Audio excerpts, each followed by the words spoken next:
Hello viewers, hope you all are fine and having some great fun. In this video, you are going to learn how to repeat row heading on top of each page in Excel.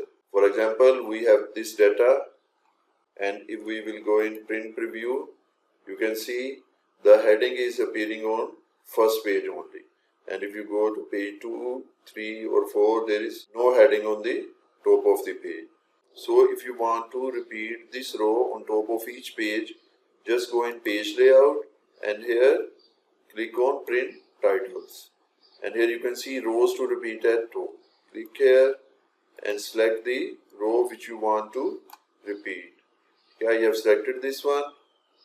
Click here, and now if you will go in print preview, you can see here the row is appearing on page 2, 3 and 4. So click on OK, and this is done.